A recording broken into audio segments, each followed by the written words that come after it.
Right on time, Darren. I think we're gonna jump into it. We're gonna give it like another 30 seconds. Looks like a lot of people are filing in. We're about 1 minute before. So good evening or good afternoon, everyone, depending on where you're calling in from. We're gonna get started in about 30 seconds, just giving people some time to file in.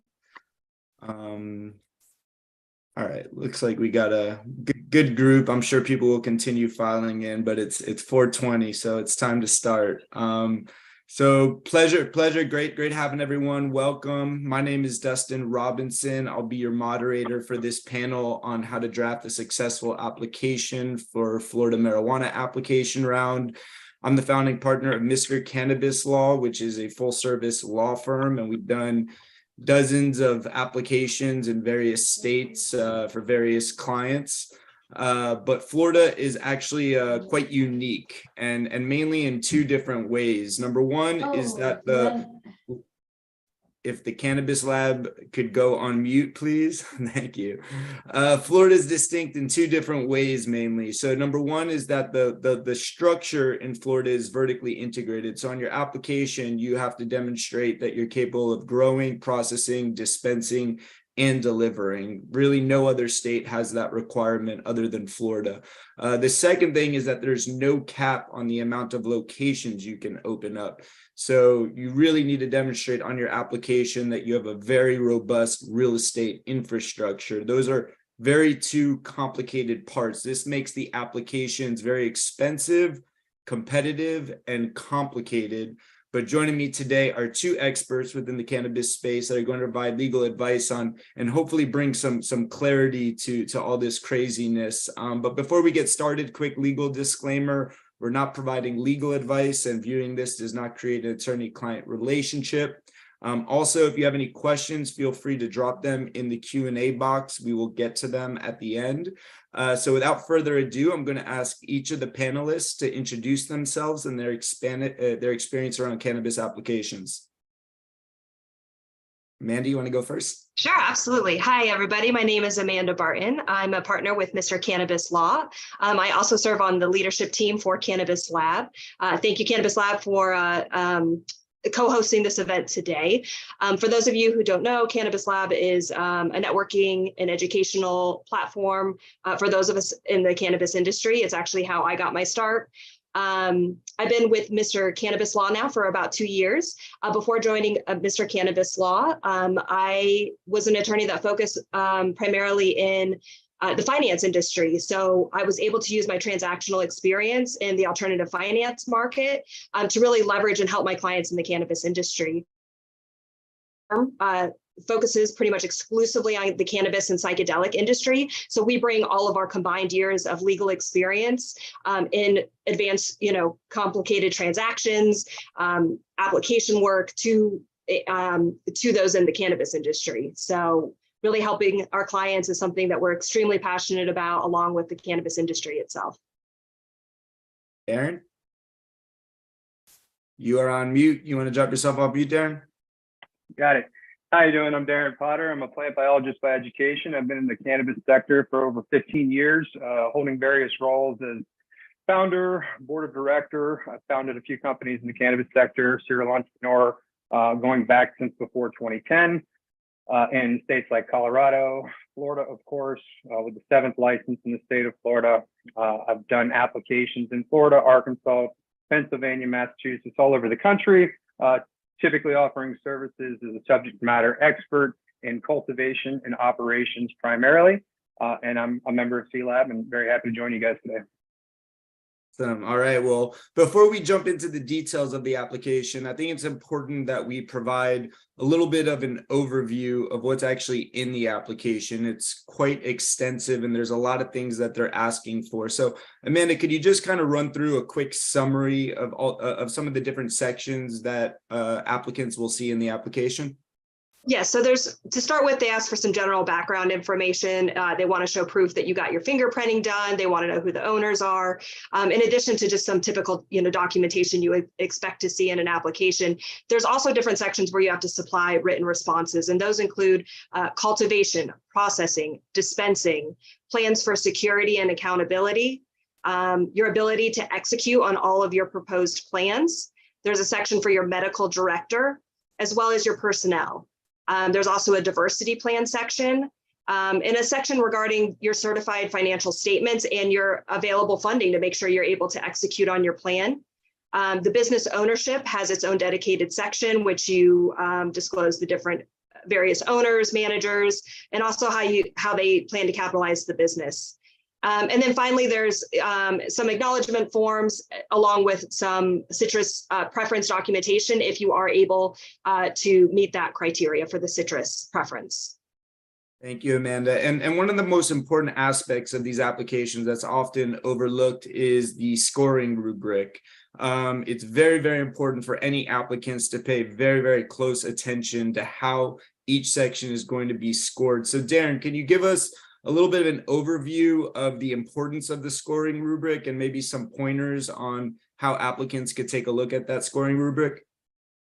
Sure. And first, when you're talking about scoring rubric, I would differentiate that from those sections of the application that are required, so that if you do not have those sections filled out, you're automatically eliminated. So that you're going to be your Department of Revenue and your DOS documents as a registered business for 5 years, everything all the way down to your medical director documentation that states whether or not they've taken the 2-year continued education. So, first things, I would probably put those first as your requirements, that if you do not have them, you will be disqualified.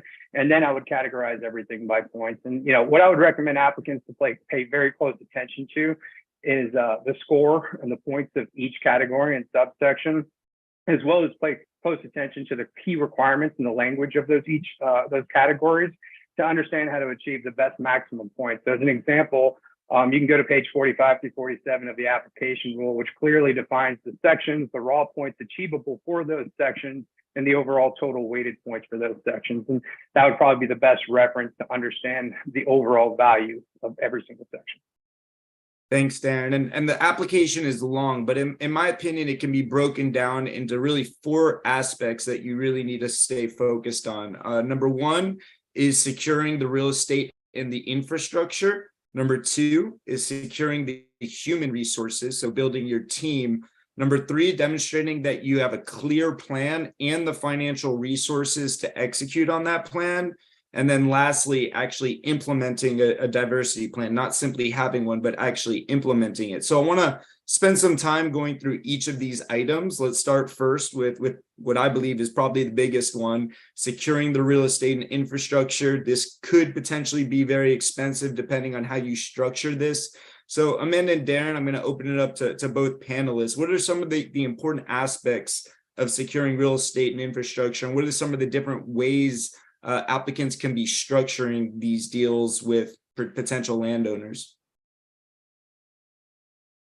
Amanda, go for it if you want. Sure, you want me to go first? Absolutely. As Dustin mentioned, there are expensive ways to do it. You can actually physically go buy the land, and that's very cash intensive. You have to keep in mind that you can't get mortgages on, traditional mortgages on many of these properties, because for the federal banks, if you are operating a business that's considered illegal under the federal code, it is a violation of your mortgage. So you won't be able to get traditional mortgage financing. Another option is to take out leases, which is again expensive.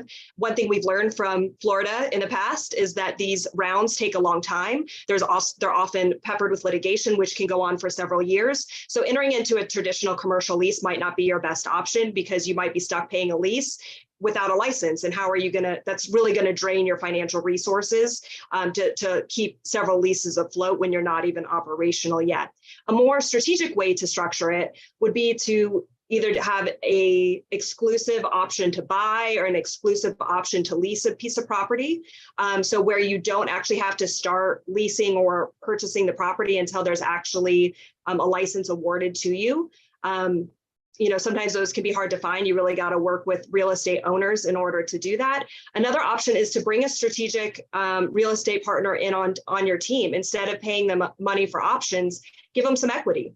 Add them to your team and give them equity in the applicant itself, so you're not coming out of cash on hand for those options. Yeah, I would agree. Yeah, I would agree. Owning the property outright is obviously the best scenario, but that it speaks to your financial adequacy, but it is capital intensive. Lease agreements in place can be capitally intensive if you have to end up going through legal challenges, which we're very familiar that often occurs here in Florida.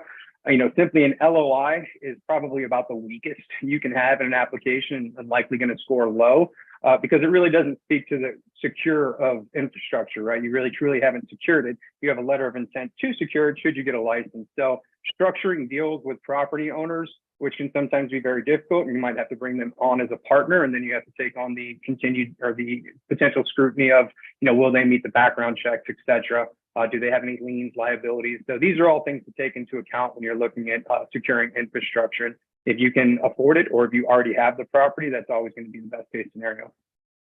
Yeah, and you'll notice both Darren and Amanda are both referring to securing infrastructure, and that's the language that's used in the actual scoring rubric and in the application. So they want to see that you've secured this real estate. Obviously, the strongest security of a piece of real estate would be owning it. Next up would be leasing it. Obviously, a contingent lease is a little bit different, not fully secured, but you want to kind of balance fully securing the property with the idea of like, you might not get this license and you might not want to be tied into all this real estate. So I think a key aspect here, if you're looking to enter into leases on some of this property, is to understand that these applications, they will be scored, but there will, in my opinion, likely be lawsuits after. So it will take quite some time. So we've seen several situations in other states where people have entered into leases where they've had to pay something during this hold period.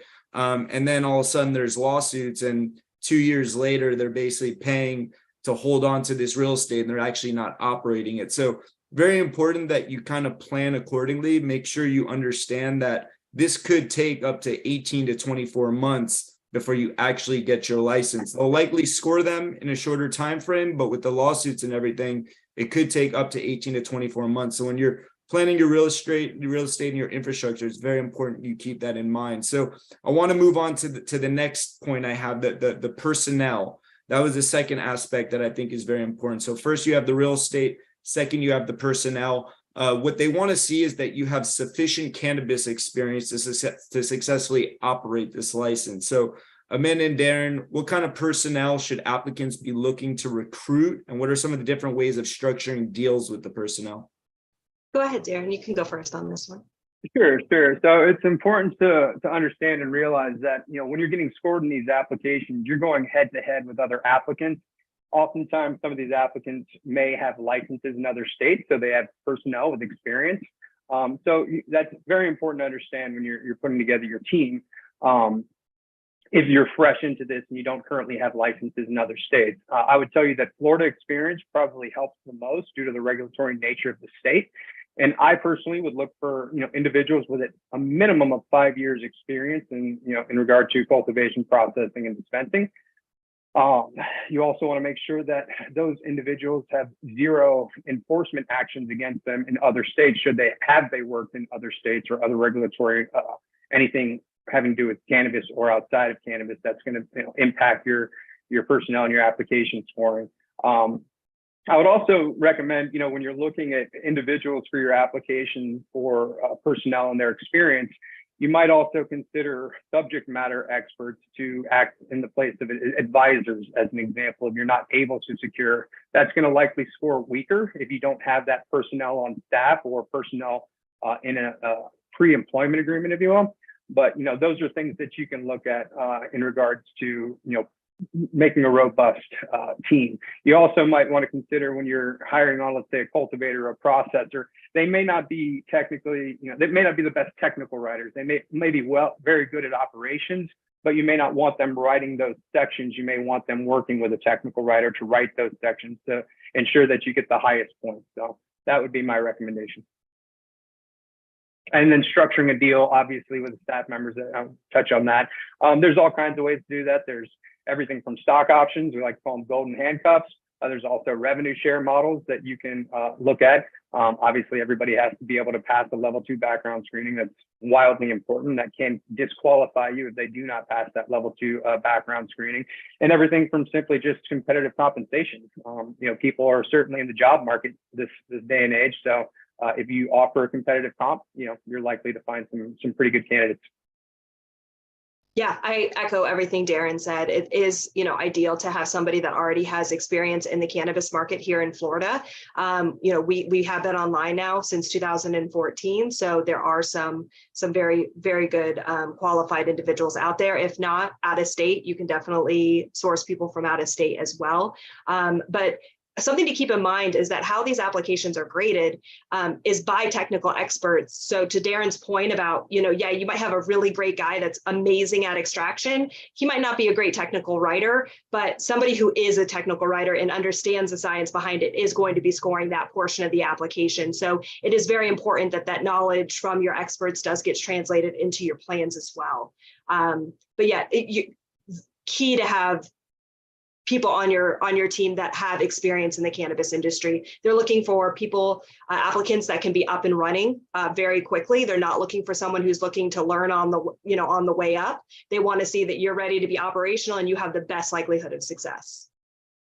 Yeah, and a couple just additional comments on my end.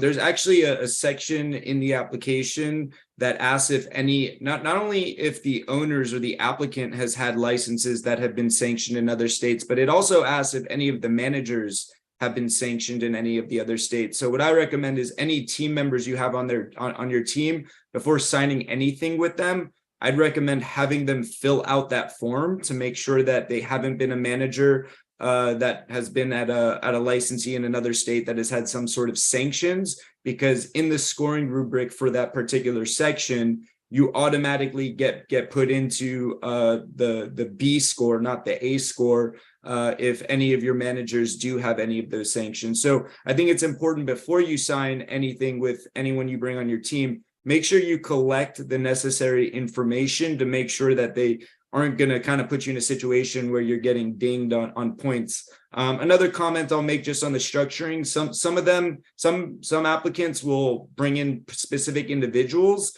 Others will do agreements with some other out-of-state MSOs. So this has been very popular. Obviously, if it's an out-of-state MSO, they have experience in cannabis, they have a whole team, they have SOPs. Of course, they haven't operated in Florida, so you'd have to address that in the application and explain how their out-of-state experience is applicable to the cannabis operations here in Florida. So, there's different ways you could kind of bring in just specific individuals and build out your team, or you could find an out-of-state MSO that is vertically integrated that could kind of check the box on all the cannabis experience. So let's move on to drafting a clear plan. So you're going to need a cultivation plan, processing plan, dispensing plan, security plan, and business plan. Sorry. Let's just start with the cultivation, processing, and retail plan, which are really the guts of your operational planning. What are the main scoring criteria relating to these operational plans, and how can applicants ensure the highest score on these plans? Darren, if you want to start out, since you're not on mute. Sure. And Amanda is. Yeah, sure. Each of these sections qualifies as the highest category of score. As an applicant, they can demonstrate their superior ability to cultivate, process, dispense. I would emphasize previous experience. Florida, as an example, previous experience would include such as low THC, which is a requirement for the applicant to produce and really needs to be their first product produced. How much you intend to produce and how that ties to your processing plan and the throughput of the equipment that you select and reflect and represent in your application is very important, and how that ties to your dispensing plan and your throughput through that store, as well as how it relates to the current market, right? You're not going to be a $10 million dispensary where no current dispensary in Florida is really doing $10 million a year revenue. So making sure that all ties together from seed to sale exactly is very important in how you represent that.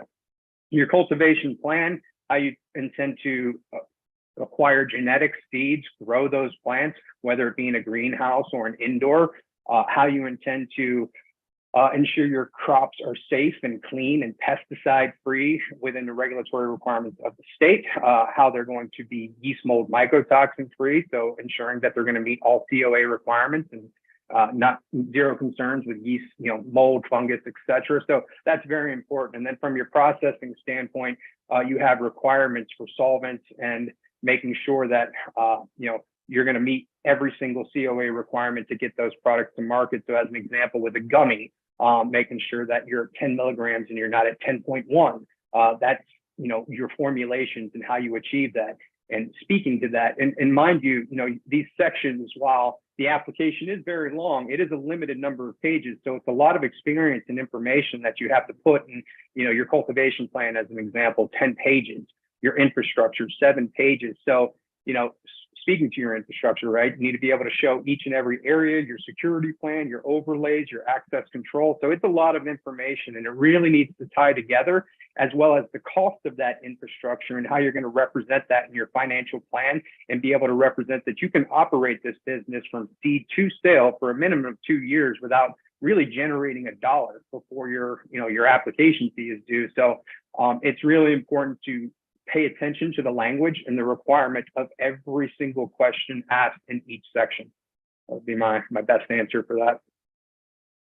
Yeah, and to add on that, what's interesting is when you look, right, there's big headings. So there's cultivation, like you mentioned, there's dispensing and processing, but they break it down. So for each of those, first it's the plan itself, and that's awarded 80 points. Then there's the infrastructure, which they want to know, like, what is your equipment? What is your infrastructure? What do you plan on it being? And then and that's 60 points. And then the third is the ability to secure infrastructure. So if you just write, I plan to get all this big equipment, and you have no ability or resources to secure it, you're going to, lose out on those points. So it's not just about what your plan is. You can have the best plan, but if you don't have the infrastructure plan to acquire the infrastructure, you're not going to score very high. And what's important to remember about all 3 of these sections is they are weighted 2.25%. So they're given additional weight. So it's not just the raw points, but those scores are weighted. So they are very crucial to your application. And also, as Darren mentioned, it's not many pages. So I feel like they really wanted to kind of weed out all the fluff, and they really just want your meat and potatoes. So, as attorneys, we love to write, but, double spaced, it's, that's 10-page double space. So it's really like 5 pages. Not much room. You really got to be concise with your information. Absolutely. And just to add on top of that, like Amanda mentioned, each of these sections, cultivation, processing, and retail, they're structured the same in that they want to see your plan. They want to see what you've actually secured and your ability to secure it. And what's interesting is they have one scorer that will kind of look at your plan and what you've actually secured. And then they'll actually have another person that reads all those sections to basically make sure that they're all consistent. And I think consistency is really important. You don't want to have a cultivation plan. There's a lot of templates going around, right? And it's not hard to get a cultivation template. But if you have a template that talks about growing in a greenhouse, but then when you talk about your infrastructure in the other section, you're talking about indoor growing, you're going to be dinged on points. And I see Darren smiling, and it sounds funny, but the reality is that there's a lot of templates floating around, and there's a lot of people that haven't drafted these applications. So it's very easy to kind of just drop a cultivation template, and then it's just not consistent with some of your other sections. So I'd be very careful to make sure that the infrastructure you're securing is also consistent with the plan that you're proposing in those sections. So let's move on to the security section. What are the main aspects that applicants need to be aware of for the security section? Broken down into 5 sections. So there's premises security, IT security, diversion, unlawful access and transportation, personal and training, and recalls. And each of them are awarded a point. So each of them are equally as important.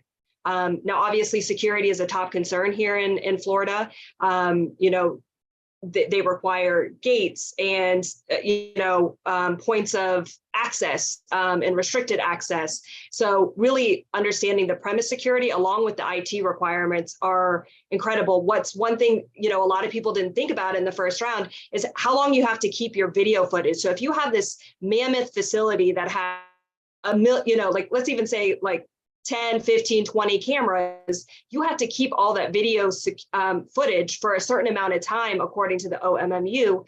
And the amount of actual, I'm not a technical person, but I'm not an IT person, but the amount of backup that you have to store that much video footage is incredible. So you really have to work with an IT specialist that can help you set up all your IT needs in order to be able to comply with all the rules.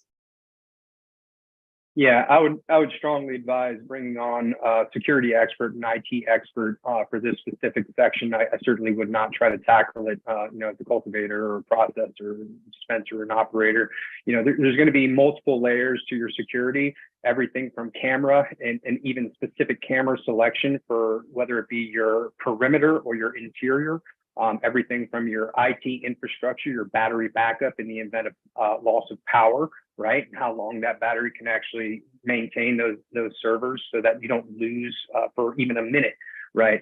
Any of your visual of all the areas, right? Your badging, how you're going to badge and access people when you're restricted access into specific areas for operations, and who has those authorizations to go into those areas for everything from secured product to cultivation, processing, and all the way through dispensing and safes and dispensing, right? Access to cash.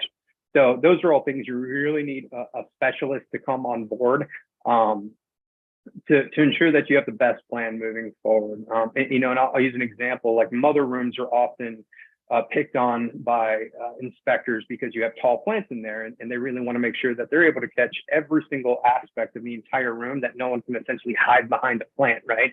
So you really need to take strong consideration as to what you represent in your application, because you are going to have specialists reviewing this who already know these things, right? And that's why it's important to find the right people to write these sections.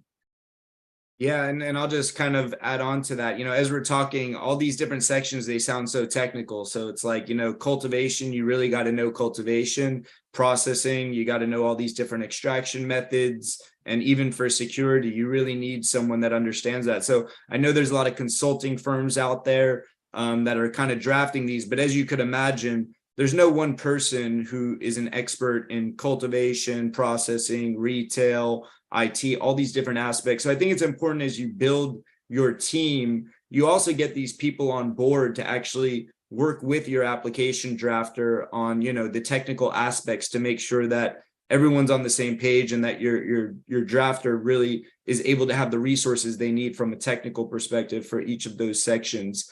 So I want to move on to the business plan. So the business plan is separate from the cultivation plan, processing plan, dispensing plan. I know a lot of people get confused. They're like, how is my cultivation, processing, and dispensing plan different than my business plan? So if the panelists, you guys could kind of talk a little bit about how the business plan differs from your cultivation, processing, and dispensing plan.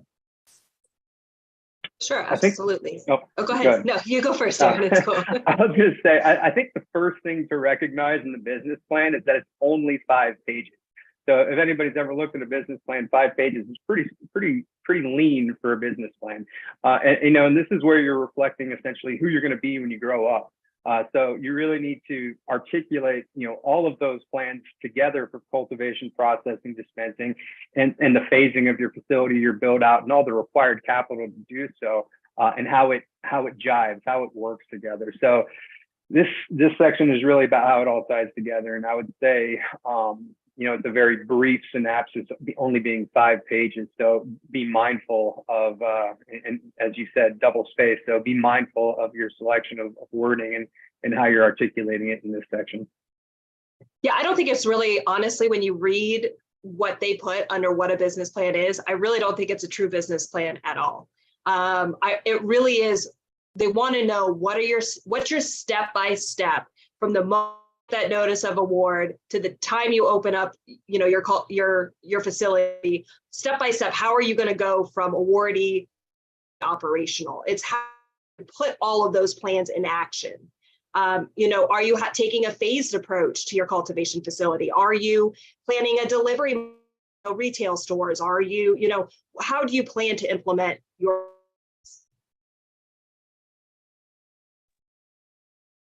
And we're having a little tough connection on Amanda's part, but we got the gist of it. Thank you, Amanda. And so just moving on to the diversity plan. So one of the things that I think is important to note on the diversity plan is that you score the highest if you're actually implementing your diversity plan, right? So once again, there's a lot of templates out there for just having a diversity plan, saying we're gonna, you know, have a diverse workforce and whatnot. But if you really want to score in the highest category, you're going to have to actually implement your diversity plan. So Amanda, maybe you could talk a little bit about what it means to actually start implementing your diversity plan. Sure. If I cut out, I apologize. If my internet connection's a little unstable, just let me know. So yeah, everyone can say that they plan to hire minorities, right?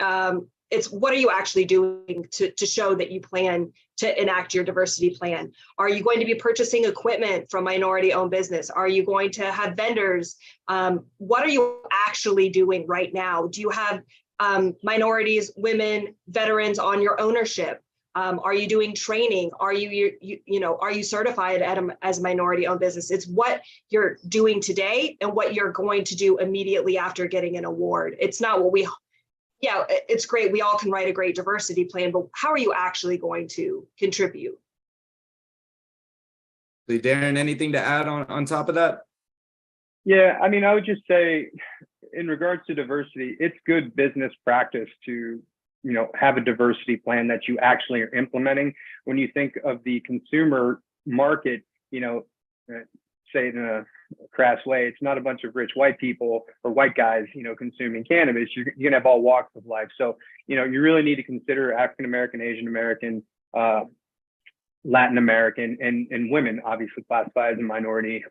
And I would say the cannabis industry does not reflect quite as much as it should a minority and diverse population within the business owners and the operators. So think of it everything from your board of directors all the way down to managers and you know, your C-suite, you know, not just your labor pool, right? And absolutely what you said, your vendors, who you're hiring as contractors, where you're getting your materials from. So I think, you know, diversity plan shouldn't just be considered as a point scenario. And obviously it's part of the application, but it should be just part of good business practice, because you want a good perception and reflection of how your business operates. And certainly we have a diverse group of consumers, and that needs to be reflected on the business side as well. Absolutely. And there's great resources out there to find minority owned businesses in Florida. So, you know, everything from your vault to your processing equipment, whatever equipment or whatever vendors you're going to need. I think it's a good practice to use some of the resources online to find all the minority owned businesses, and you could enter into LOIs for the application, you know, basically committing to buy these products and equipment from these particular minority owned businesses. So that's what it really means to be implementing it currently, to actually have contracts or LOIs in place upon submitting application that commit you to actually using some of these different vendors that might be minority owned or veteran owned or whatever it might be. One of the other big sections that I think also gets overlooked but has quite a bit of points allocated to it is your medical director. It's a large section that asks for a lot of different information for your medical director. And it also asks for kind of a backup plan if something were to happen to your medical director. So maybe potentially having a backup medical director. So Darren or Amanda, any kind of pointers on, you know, what to look for with respect to a medical director and how to approach this section of the application? Sure. You know, obviously your medical director is going to be required to have some background in prescribing and recommending. It would be great if they have a background in recommending cannabis. They also have the requirement of a 2-hour continued education. So they've already completed that. That's a benefit. If they've been a previous medical director, that is, you know, definitely beneficial, specifically for a cannabis operator. And it is important to know that, if you do not have a medical director, you have to have a backup plan. You are not permitted to dispense product if you don't have a medical director on staff. So oftentimes in applications, you'll see a backup medical director. That's very common. And, obviously you have to take into account the financial obligations when you do so. So, that would be what I would look at. Medical directors cannot be recommending physicians while they're currently, the medical director of an MMTC. So you need to take that into consideration, ensure that you have proper paperwork to ensure that medical director is not practicing anything like that. And obviously there's kickback concerns, and there's sections within the application to address those. So all of those things you're going to want to address with your medical director and make sure that they understand if they haven't served as a medical director for an MMTC. So they understand the obligation when they're signing up for this role. Additionally, we've heard a lot of people that are interested in bringing in a medical doctor or a recommending doctor from another state. If they are not currently licensed to practice medicine in Florida, you're going to have an issue. They do need to be a Florida licensed doctor. So that's something to keep in mind as well. Absolutely. And I have a bunch of other questions, but I want to make sure we have time for everyone to ask their questions. I already see some questions floating into the Q&A, and I'm sure we're going to have more coming in as we close this out. So my last question, and this is a very, very important aspect, is securing the necessary capital to execute on your plan. And what I'm referring to here isn't just the capital for drafting your application. There's certainly costs involved in that. The application fee just in of itself is $146,000, and you're going to have to hire attorneys, application drafters, and there's certainly going to be costs related to simply putting together this application. But what I'm referring to more is what you're demonstrating in the application as far as your access to additional capital. So section 4.4.4 asks about your ability to secure processing infrastructure. 4.5.3 asks about your ability to secure cultivation infrastructure. So I got those flip-flop. And 4.6.3 asks about your ability to secure dispensing infrastructure. So in each of cultivation, processing, dispensing, they're asking about your ability. So what they're really asking there is about your funding ability. Where are these funds going to come from? And then in 4.12, they ask it more directly. They ask about your available funding and your projected budget. So they want to see that you're creating a budget that is consistent with your plan. If you're going to have a 50,000 square foot facility built, you better make sure your budget includes that, and you better make sure that your available funds demonstrate that you could actually afford that. So, how much capital should applicants kind of expect to be able to demonstrate they have access to? Obviously, it'll depend on their plan and their budget, so on and so forth. But what would you say is kind of like a minimum that you would need to make sure that you're able to demonstrate that you're able to execute on your application representations, and any advice as to how to actually secure that capital? Amanda? Sure. The OMMU does not set an exact number what they expect to see. Again, I think it's continuity with what you have in your plans. Like you mentioned, if you have this elaborate build out plan for your cultivation and processing facility, processing equipment is exceptionally expensive. You have to show that you actually have budgeted for it and have the funds. So I think a lot has to do with your plans. Like if you already have built out this beautiful facility and already put millions into your facility, you might not need to show as much as if you are planning to do the build out. Also, I think you'll get more points if you are showing money in the bank account. Like you have to submit a certified financial statement. So if you're showing you have 20 million in the bank, in the applicant's bank account, I think you're scoring higher than if you just have like an LOI from an investor or some kind of investment relationship set up. Not to say that having an investor isn't going to work. You just might not score as many points as if the money was already in the bank. As far as a number, just to throw some numbers out there, I think you're looking in excess of 100, not 100, about 10 to $20 million. Like Darren mentioned earlier, you have to show that you can facilitate this thing for a couple of years without any profit. The revenue isn't going to roll in for a couple of years. So you need to show that you can keep yourself afloat for 2 years while building out multiple locations, buying expensive equipment, and really rolling out just a huge, huge program. Yeah, yeah. To add to that, you need to remember the renewal fees. Just a little over $1.3 million. So, I would calculate that into my 2-year cost of running business without generating any revenue. I would certainly say that if you're in the 10 million range, you're probably on the lower end. 25 to 35, maybe you're in that mid-tier range. I would expect to see individuals or applicants in the realm of 25 to 35 for sure, all the way up to 100 million.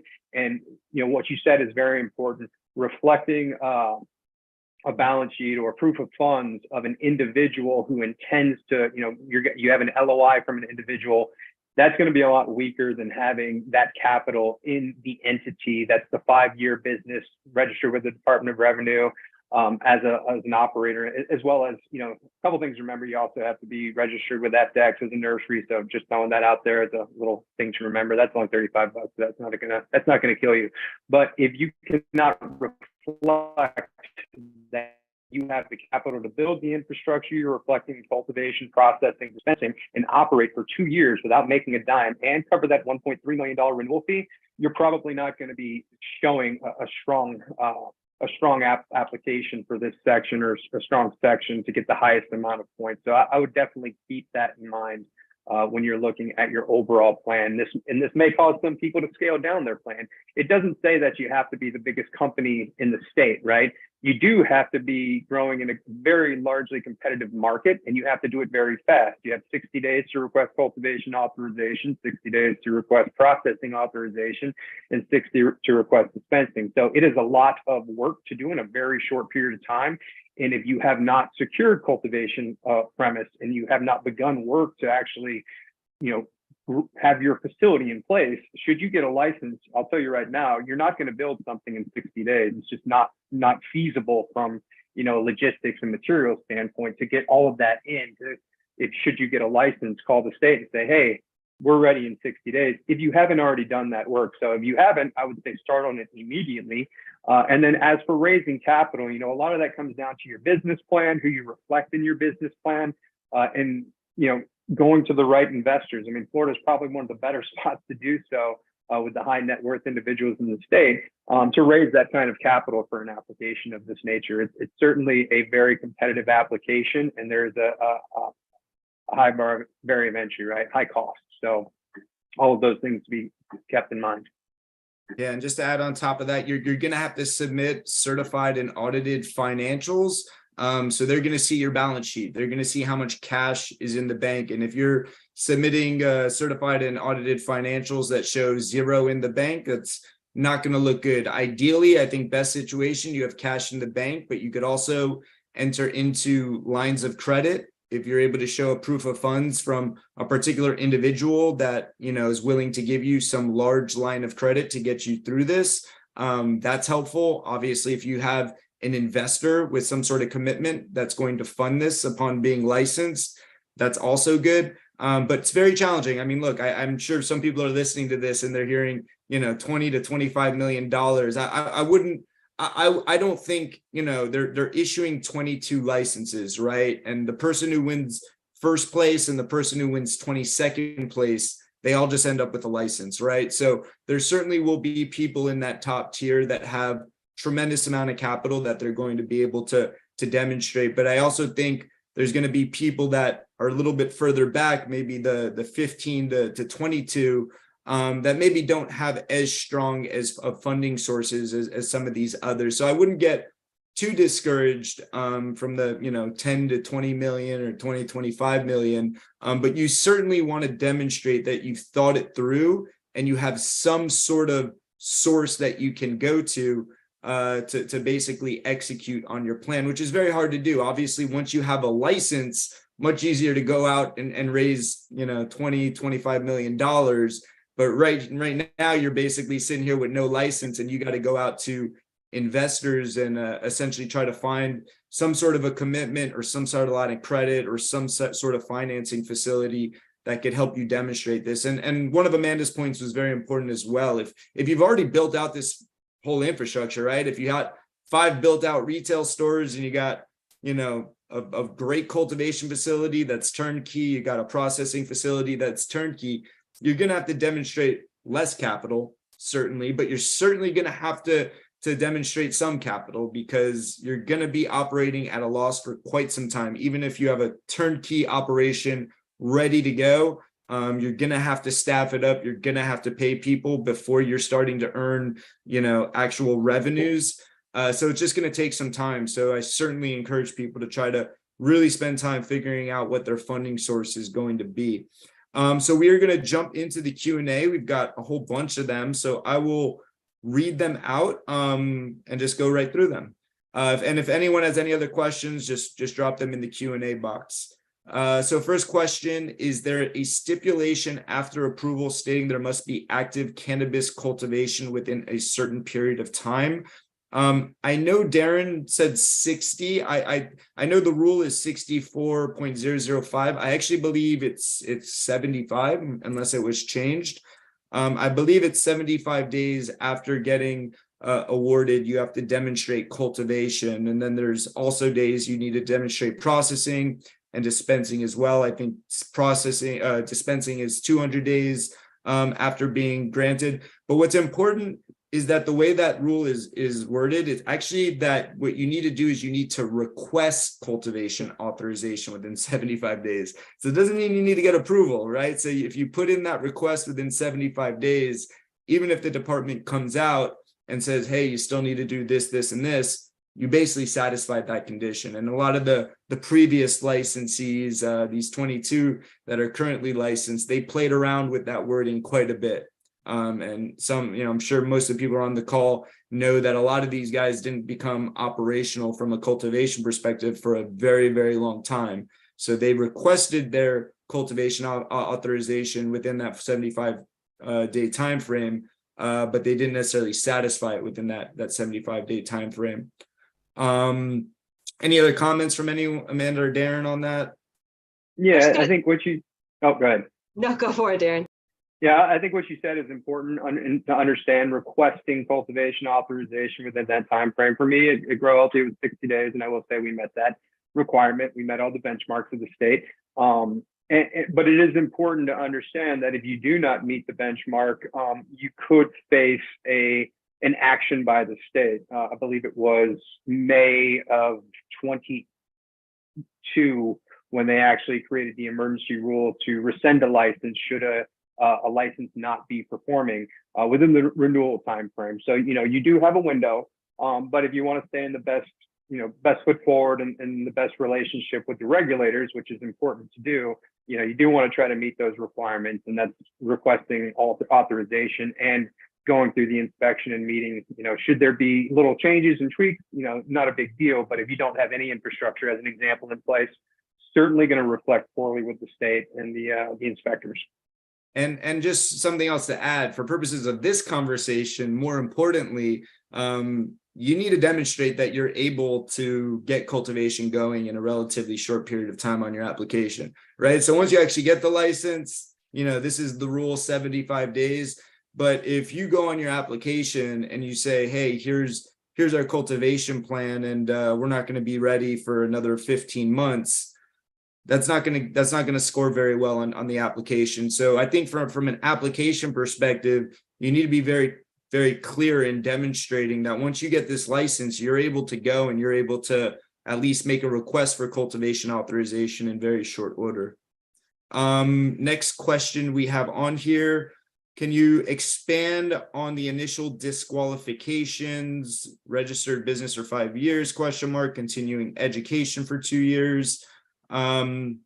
I'll just start off with the answer on that, and then you guys could jump in. But the main requirement right now is that the business needs to be registered for 5 years. There's also requirements, like Darren mentioned, that you need to get some permits through FDAX, the Florida Department of Agriculture, as well. Also, some of the felony stuff is in there.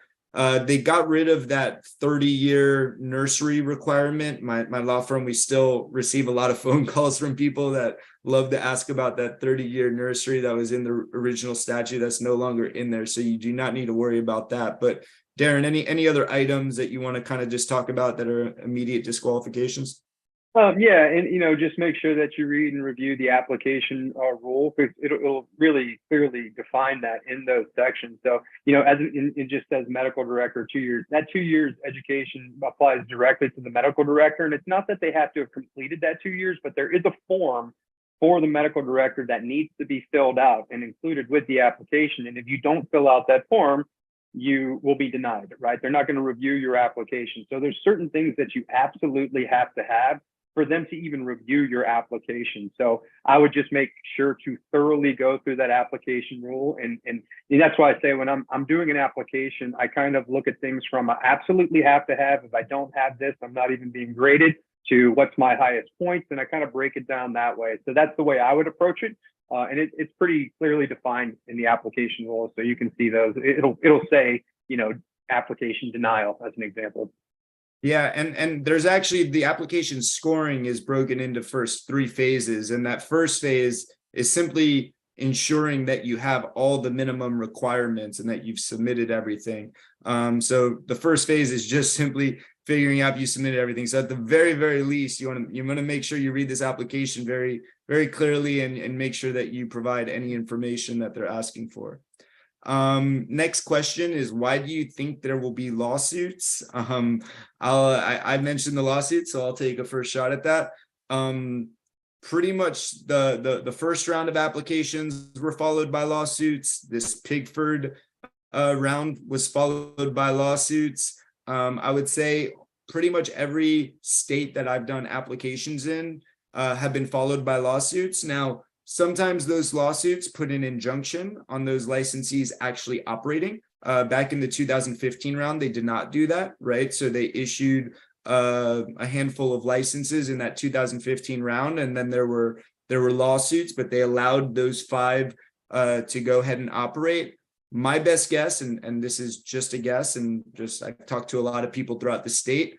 What it sounds like is likely going to happen is they will issue a notice of award to 22 applicants, and after that there will be lawsuits, and I would imagine there will be an administrative review and maybe even a de novo review in the administrative courts that review all the applications. So my best guess is that these 22 that they provide a notice of award to will likely be held up by the lawsuits, and those lawsuits I would imagine would take anywhere from 6 to 12 months to basically get settled out, would be my guess. Darren, Amanda, anything to add on the lawsuit front? Yeah, having gone through and experienced that firsthand as an applicant, we lost by a margin of 0.0051. So we went through administrative hearing and we won the 7th license.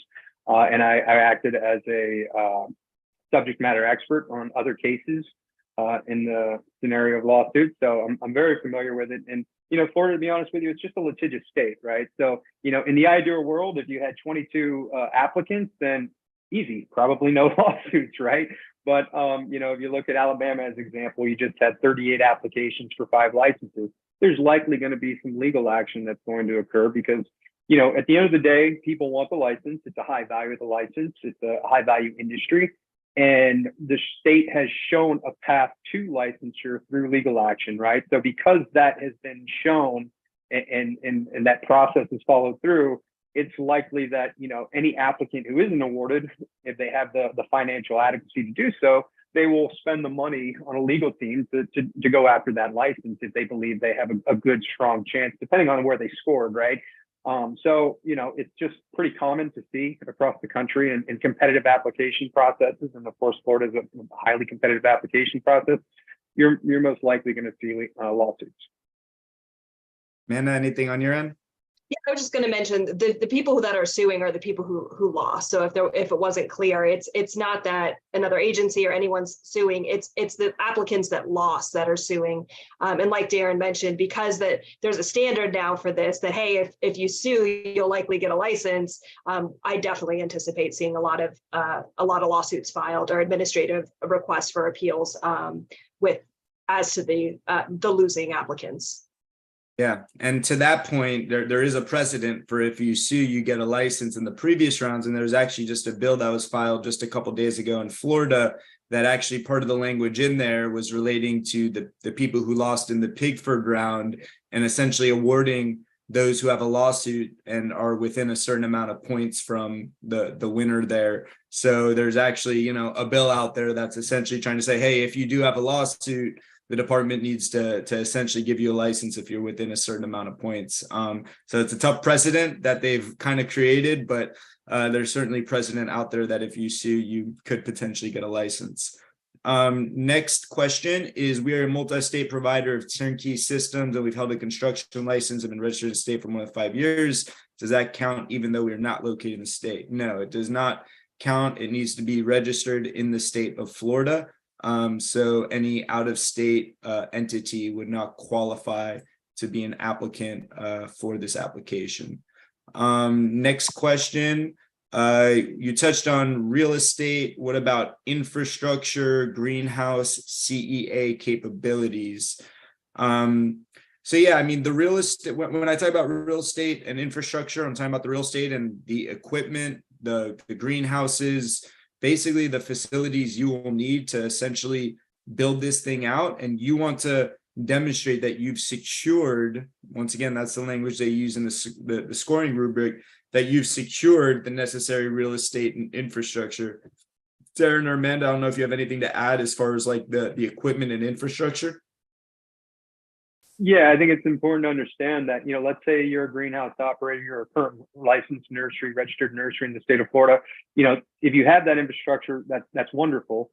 You want to make sure there's no bank loans against it or liens against it. But outside of that, from a production standpoint, you want to make sure that you can meet the requirements of everything from, you know, pest, fumigation, irrigation, security infrastructure, all of those nuances, if you will, to get to production and meet the state's requirement. Simply having a greenhouse, right, isn't just enough. You have to be able to demonstrate that you can produce a quality product out of that infrastructure.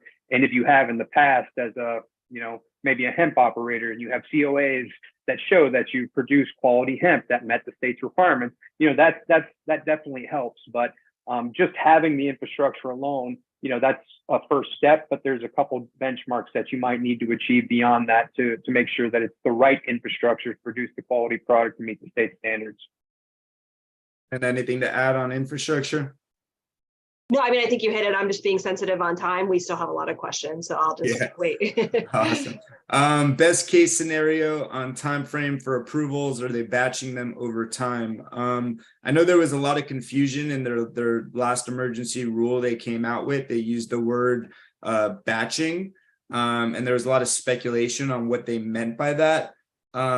Based on my conversations with people, what they really meant about batching was really referring just to this round. They kind of put out that emergency rule in the application so that going into the next round, they could say the next round, once we, you know, have another 100,000 patients and they got to license another 4, they're able to just roll that application and the rules right into that next round. So my expectation is that they will be approving all 22 at the same time. I could be wrong. They could approve 7, then they could approve 5 more, and they could approve however many from there. And by the way, I keep using the word 22. They didn't explicitly say how many they will be approving. So you could imagine if there's lawsuits and time that passes and we increase the patient population, there actually could be more than 22 ultimately that they end up approving. So I just kind of wanted to make sure that was clear. As far as time frame, best case scenario, you know, first off, they haven't even given us the window yet of when they are due. We've been hoping for that to come. I think I keep talking to lobbyists and they keep saying, oh, it should come out next week, So at this point, I'm not even going to pretend like I know, but we are hoping it comes out at least the window within the next couple weeks, and we'll likely have 90 days once they give us that window. So I would hope it comes out within the next couple weeks. Probably that the window that you would need to submit it would be in May. I would think it's probably going to take anywhere from 4 to 5 months to get these scored. I think that would actually be pretty quick movement if we were able to see that. More likely, it might even take 6 months. And then once you get those notice of award, there may be lawsuits after that, and that might stretch another 6 to 12 months from there. So very hard to say. That the state has been very, very slow in acting historically. So hard to really say. We'll move on to the next questions. I know we have very few time. How much points given to citrus preference, and can you have a citrus farmer with some ownership without a citrus factory? I don't think you can. Well, I don't think there's points given specifically. Yeah, they don't even look at it when they're grading. It's just a preference. Right. It's a preference, and it only applies to juicing, right? So as an example, farmers don't apply, even packaging houses don't apply. It's really to the processing of the citrus, whether you're doing terpenes or juice or whatever the case may be. So a citrus farmer, as an example, with 100 acres of citrus is not applicable to the preference, nor is a packaging house is applicable to the preference. And it needs to be the entity. And what's interesting about that one is that the way the statute is currently drafted, that entity needs to actually own that citrus property. So it's not like you could go out and find a citrus property that qualifies under the citrus preference and then do some sort of a lease agreement. You need to actually, in the application, you has to see the actual deed to show that the entity applicant actually owns that facility. Next question, can you resell the license? Yes. The important part of that is that your buyer is, a lot of states have restrictions on transfer. Florida doesn't, which is why pretty much all the licenses except for True Leaf have been, flipped. But the big thing there is that the buyer is essentially assuming your representations in the application. And this is also an important point, whether you're selling the license or not. The state is going to hold you to your application. You can ask for variances, but those variances need to demonstrate that it is as good or better than the representations you made in your application. So be very careful. You want to draft a good application and score high, but at the same time, once you get that license, they're going to hold you to that application. If you need to make a variance, that variance needs to be just as good, if not better, than what you represented in your application. Regarding the requirement pertaining to having an existing 5-year-old business, can you just purchase an existing business, and can it be in any field? Darren, you want to go? Yeah. As long as it's registered with the Florida Department of Revenue, it can be an existing business. You can purchase one. Obviously, you want to make sure it doesn't have liens, liabilities, etc. So that can be transferred. That's not a problem at all. Next question. Can you discuss the common types of litigation that occur during the application process? It's actually not generally like during the application process, as once they issue notice of award, there will likely be administrative lawsuits filed by those who lost. And those are in administrative court, kind of different rules than normal civil court, but not going to get into all that. Why is the application fee 140? We're just kind of doing rapid fire now because I know we're low on time. We got a lot of questions. So why is the application fee $146K when the market is already legally forced to be vertically integrated? Sounds like some classist red tape to ensure only big spenders can enter the market, that all small, medium-sized businesses are priced out. Yeah, that's just what the state requires. Keep in mind, these lawsuits do make it very expensive for the department to operate. So, I know a lot of people are kicking about the fees and also the renewal fee, which is, over $1 million. But at the end of the day, the government needs to be able to function. And with all these lawsuits, the cost of operating the Office of Medical Marijuana is just extremely high. So that's part of the reason for these high fees. But I agree with you. It's pretty egregious. I think it's the highest of any other state. So it's quite high. Apologies if this was answered. I had to run out for 5 minutes for my dog. How early should cannabis companies choose vendors like payroll and HR providers? Will having one pre-chosen vendor on your application create odds of license approval? Amanda or Darren, you want to take that? Yeah, you do want to reflect, whether you have an HR manager, things like that in your application, or if you're going to go with a third party, you want to reflect that in your application. So now you don't have to actually hire them and start paying them. You can have a letter of intent as an example with them, but you do want to reflect those types of things in your application if how you're going to manage your HR and payroll. And since we're running through all these questions, a good time to just reiterate: none of this is legal advice, and doesn't create any attorney-client relationship. You certainly should be working with attorneys, consultants, whomever, people who are very experienced doing this stuff. We're just trying to give this information to the CLAB members, so we're just kind of running through quickly. All these questions have conditions and caveats, but we're kind of just giving the short answers. Will you lose points if you show adequate financial backing to operate but are not part of the audited financials for the entity applying? Investors are hesitant to move funds prior to approval. Totally understand. I don't have the answer there. Certainly it looks better if there's cash in the bank account, but at the same time, I do understand that not easy for an investor to move capital into a bank account prior to you being awarded. I don't have the answer to that, though. I don't know if Darren or Amanda, you have any feedback on that? I mean, I think that's right. It's better to have it in the bank account, but I also think like there's certain financial documents that are stronger than others. So for instance, if you mentioned the line of credit, if you actually have an executed line of credit that you could draw on today versus like a letter of intent that they'll put up the funds, showing that there's documentation securing the funds will help as well. Ideally, of course, in the bank account's better, but. Yeah. Do you have something, Darren? No, same. Spot on. All right. What advice would you give to your younger self regarding the Florida cannabis industry and how to best navigate it in the next 5 years? I don't know, it's a tough question. It's been a very, very tough industry. We're service providers, we're law firms, so we haven't been subject to some of the capital market conditions. I do also have an investment fund. So my investment fund has certainly been very close to some of the capital market issues. And the capital markets right now in the cannabis industry are absolutely horrible. Very, very, very hard to raise capital, even for fully operational big facilities. Valuations are very extremely depressed.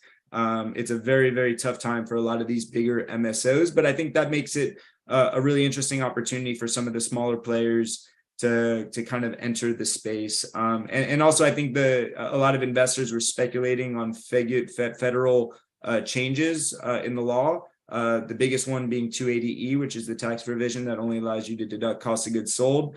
And when those changes weren't made, there's been several bills that have passed the House, but not the Senate. And when those bills, did not make it all the way through, I think a lot of investors got very frustrated. So when the federal government, if the banking thing, I think gets overhyped, really the 280E is the bigger issue. If the federal government ever makes changes on 280E, I think that would just be huge for the capital markets for cannabis. In your opinion, when will the clock start on the second cycle license applicants? Anyone want to jump in there? Unfortunately, I do not have a crystal ball. Definitely not a psychic. Hoping that they will, we're hoping it may, that it would maybe, first you're going to see them come out and say when the window is, and that hopefully will be 30 or 60 days out from when that 5-day window starts. So we haven't gotten that notice yet, and we're at the end of January. If it comes February or March, that puts us into April or May. That's my best guess, but again, I don't have a crystal ball. It's really just a guess. Yeah, my guess is that they'll give us 90 days from when they come out with it. And, hopefully we find out within the next week, which would kind of put us into May. So that would be my best guess. Next question is there any information on consumption lounges or guesses on when this type of business will become available? They will not have consumption lounges until we actually have recreational. So there's currently a bill. I think Trulieve has put either 15 or 20 million into it so far. So it's not a bill, an initiative for recreational adult use. So I actually expect it to be on the ballot in 2024. Like I said, Trulieve has already put in, 15 to 20 million, and I think they're going to continue putting capital into it. And once recreational passes, there will need to be drafted a statute pursuant to that initiative. And hopefully that statute includes consumption lounges. So, I would say if we get it on the ballot in 2024, it's going to take time for regulations to pass, for them to license people. So I wouldn't imagine there's any consumption lounges in Florida until 2026, maybe at the earliest. Is application fee non-refundable even though application is denied? Answer to that is yes. You pay $146,000. If you lose, you do not get that money back.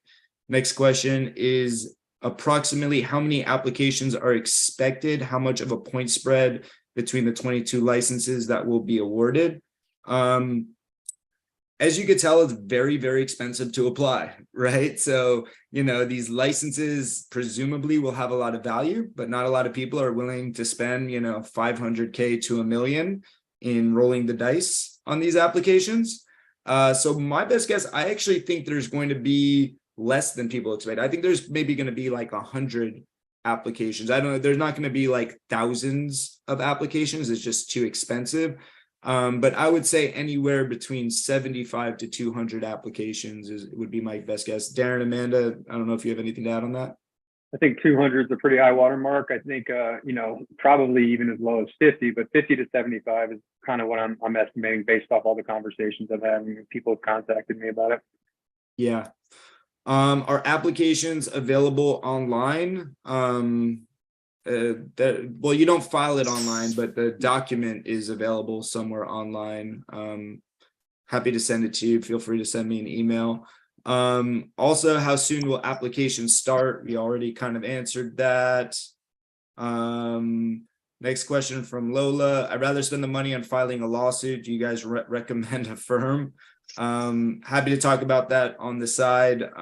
It's not, you can't file a lawsuit if you didn't apply. You won't have standing. So you need to apply, be a loser, then file a lawsuit. There's some great firms that have already represented different companies. We have good relationships with the law firms that have filed some of the lawsuits in the previous rounds. We do not, my law firm does not do administrative litigation, but we know plenty of attorneys that do. Next question. What is the approximate costs and expenses to complete and submit the application? Really depends. Some people we're talking to already they own real estate. They have the real estate all set up and ready to go. And they basically just need someone to draft an application and build a team. But I would budget anywhere between 500K to $1 million. To really draft a competitive application. Darren, Amanda, would you guys agree? Yes, 100%. 100%. Yeah, absolutely. Do you have to identify just one laboratory for testing, or can you pick more than one? I actually don't believe you actually have to identify even one laboratory for testing. Certainly, it could be a good idea to have some sort of an LOI with a testing lab to demonstrate that you're going to be getting everything tested properly pursuant to the statute and the rules, but I don't believe you need to identify even one laboratory. So if you want to identify one or two or three, I think that's totally fine. Darren, Amanda, anything to add on that? I think it's important to understand that your production is going to tie to your laboratory fees. So you might want to reflect that in your financials to understand the cost of testing to bring product to market. If you don't reflect it, then you're obviously not capturing that data and that information. So to reach out to those labs and get those costs is probably a smart thing to do to be able to reflect it appropriately. And additionally, you want to set up a great relationship with some labs because, the testing in Florida, it can get really backed up. So it's important, one, that you find a lab that knows what they're doing, and two, that you have a good working relationship so they can process and perform your testing in a timely manner. Yeah, and shout out to ACS Laboratories. Yeah. We love them over there. Yes, that question was asked by Masha, who works with ACS. Green Scientific Labs is also a good one. Kaisha Labs, they're great. So several labs in the state that you could work with. When will the application window open and for how long? We already answered that. The application window is 5 days. We don't know when it's going to be open. The application states phases in the scoring process. What does this mean? Essentially, if you think about, receiving 100 applications, there needs to be some process there. So I think I don't know the phases perfectly, but I think the first phase is simply ensuring that you have everything that's required in there. So just make sure you have everything required. I think the second phase is essentially like the scoring. And then I think the third phase, they're basically weighting the scoring. Darren, Amanda, I don't know if you have anything to add on those phases. No, you hit it pretty much spot on. First phase is just making sure you hit the minimum requirements, right? And there's no, things that need to be corrected, and the state will give you, depending on what it is, give you an opportunity to correct. The third is just the scoring of your, how qualified you are. And yeah, the third is just the weighted and getting your weighted averages to see who can reflect who the winners are based off Right. A, B, C, D, E. Or Well, we A, B, made- C, D, F. Yeah, well, we made it through all the questions. So, Darren, Amanda, you want to just say if anyone wanted to get in contact with you, Darren, any kind of shout outs, information you want to share with the group in case anyone wants to get in contact? Sure. You can contact me at dpotter, DPOTTER at arborcan, ARBORCANN.com. We build facilities all over the country, greenhouses, indoor. We help people get the right infrastructure in place for specific crop production. So feel free to reach out. Yeah, and Amanda and me could be reached at info@mrcannabislaw.com. That's INFO at MRCANNABISLAW.com. So really appreciate everyone attending. Y'all had really good questions, and hopefully we could do more of these with the Cannabis Lab group as things progress. Maybe once they actually announce when they're actually doing the window, perhaps we'll have another one. So we'll have to talk to Robert about that one. But thank you, everyone, and have a great evening. Thanks, Steph. Thanks, Amanda. Thanks, everyone.